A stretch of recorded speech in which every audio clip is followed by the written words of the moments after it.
एक लंबे समय पहले एक ऊंट चलाने वाला था। रेगिस्तान में सफर करने वालों को ऊंट पे उनके चहीदे स्थान पे छोड़ देता था। उसका नाम परितम था। हर रोज वही काम करता था, उन्हें लेके जाना और वापस ले आना। आए हुए पैसों से अपना जीवन बिताता था। एक दिन एक अमीर परिवार परिथम से उनके यात्रा की सारी जानकारी देकर, जैसे उनके जाने की और रहने की जगह, उससे उसके ऊंट पर 2 हफ्ते घूमने की सौदा करते हैं। बाबू, मैं अपने पूरे परिवार को यहाँ के सारे प्रदेश दिखाना चाहता हूँ।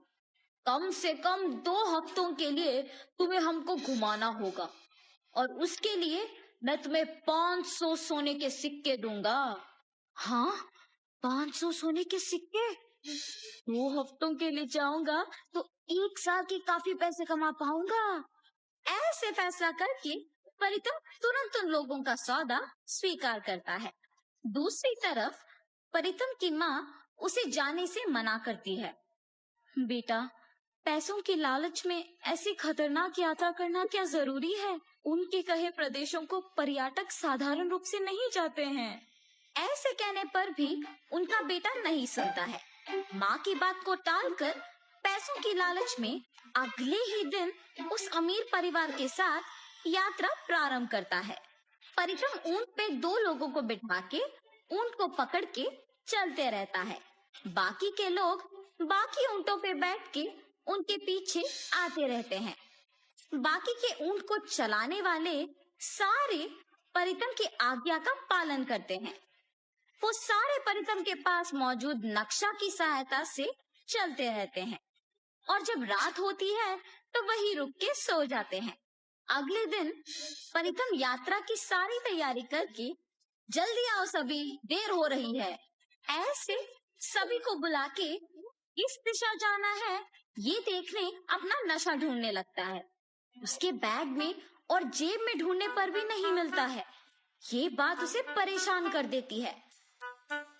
परितम को अपना ऊंट आगे न ले जाना देख अमीर आदमी कहता है, क्या हुआ परितम, सब कुछ ठीक तो है? अगर नहीं है तो तुम्हारे पैसे नहीं मिलेंगे और तुम्हारे प्राण भी। डर के मारे परितम नक्शे के बिना ही उन्हें कोई भी दिशा लेके जाता है। ऐसे चलते हुए वो एक प्रदेश पहुंचते हैं। सारे मिट्टी के घर ढह गए होते हैं। दिखने में भी वो प्रदेश बहुत पुराना था। इन सब से अलग उस प्रदेश में एक बड़ा राक्षस का प्रतिमा था जो बिल्कुल खराब नहीं हुआ। ये सब देख के जब वो परिवार वाले पूछते हैं कि कहाँ आए, तो परितम कहता है कि वो एक विशेष जगह पहुंचे। सुनिए सुनिए, अब से पहले मैंने किसी को भी इस विशेष प्रदेश में नहीं लाया हूँ, ताकि अब ये देख के आश्चर्यचकित हो जाए। आज हम सबकी किस्मत अच्छी है क्योंकि हम बहुत दूर सफर करके यहाँ पहुँचे। ऐसे झूठ बोलता है। हाँ, ये जगह दिखने में बहुत पुराना है और नष्ट किया हुआ लग रहा है। इसमें क्या विशेषता है? आपके आगे जो प्रतिमा है वो आदमी इस शहर को चलाता था। ऐसे कहते हुए उस प्रदेश के अंदर चलते हैं। उस शहर में मौजूद चीजों को देख परितम खुद की एक कहानी बनाकर वो ही सबको कहता है। और तभी उन पर्यटकों में से एक, हाँ, सच में इस दस्तावेजों में लिखा है कि इस प्रतिमा के आदमी ही इस शहर को चलाता था। ओह, मेरा सोच कभी गलत नहीं होगा और होने भी नहीं दूंगा। ऐसे वो खुद की तारीफ करता है और उस प्रदेश के बारे में कहते रहता है। यहाँ सब कुछ चांदी या लोहा या इस्पत नहीं बल्कि सोने का बना है। ये सुन के पर्यटक कहता है, अरे हाँ, मुझे यहाँ एक सोने का डब्बा मिला है। सोने का डिब्बा?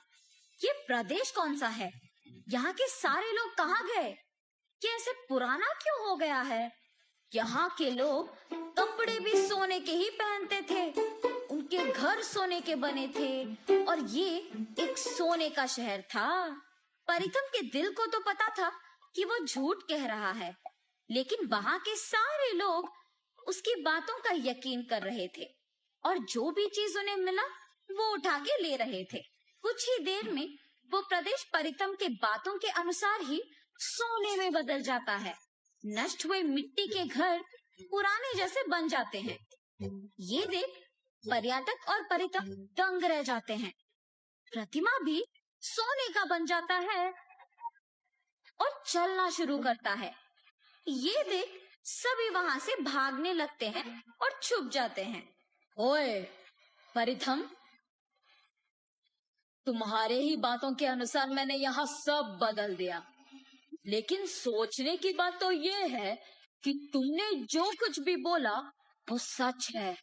इस सारे दुनिया में किसी को भी इस प्रदेश के बारे में नहीं पता, तो तुम कैसे जानते हो? यहाँ क्यों आए हो और ये सब कौन है? ऐसे वो प्रतिमा परितम को सवाल पूछता है और तभी उस प्रतिमा से छोटे छोटे भूत बाहर आके वहां के सारे लोगों को बंद कर देते हैं। हमें माफ कर दीजिए, हमें इस प्रदेश के बारे में कुछ नहीं पता। मैं सच कह रहा हूँ, मेरा यकीन मानो, मैंने अपना नक्शा खो दिया। इस अमीर आदमी के धमकाने की ही वजह से मैंने बिना सोचे कोई भी रास्ता को चुन लिया और वो रास्ता हमें यहाँ तक ले आई और कोई प्रदेश भी नहीं दिखाई दिया, इसीलिए हम यहाँ आ पहुँचे। 300 साल से कोई भी इस प्रदेश तक पहुँच नहीं सका, तो तुम्हें ये कैसे मुमकिन हुआ? आके हम सबको जगाया तुमने, तुम्हारा अब क्या करें? तुम सबकी जान ही हमारी तोहफे होंगे। ऐसे जब इन सबको पकड़ने की कोशिश करता है तो परितम ऊंट पे उपयोग करने वाला डंडा लेके उस प्रतिमा के सिर से अंदर घुस आता है। ऐसे करने के तुरंत ही सब कुछ पहले जैसे बन जाता है। जो सोने के चीजें उन पर्यटकों ने उठाया वो सब वापस मिट्टी के बन जाते हैं।